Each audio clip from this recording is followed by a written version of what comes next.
So here we are, November 5th, 2024, presidential election in the United States, Harris versus Trump. Now, I do want to make a couple of points. Number one, the U.S. is separated into three time zones, Eastern, Central, and Western. And between the Eastern, let's say New York, to California, which is Western, it's a 3-hour lag time. So whereas the polls will start early Eastern time, they won't finish until 11 p.m. Eastern time when the polls close in California. So that's really important to note. Now, in the United States, how do you vote a president into office? So generally speaking, in most countries, you either vote a party and they vote a president towards that party, or you just vote directly for a prime minister or a president of a country. But in the United States, it doesn't work like that.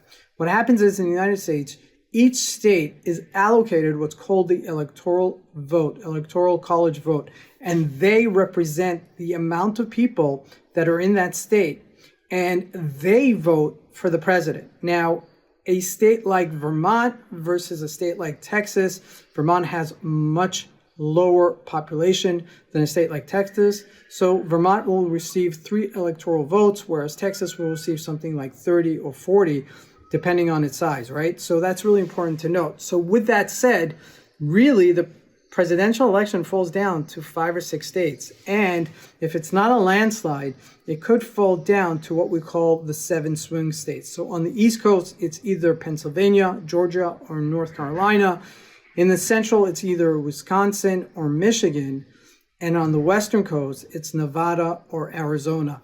And it may fall down to these 5 or 6 states that these candidates have really been pushing very hard. Like, you know that if you've paid attention to the news, Harris and Trump have been spending a lot of time in Pennsylvania, not as much time in Georgia or North Carolina, but Pennsylvania is a very important state, and so is Michigan.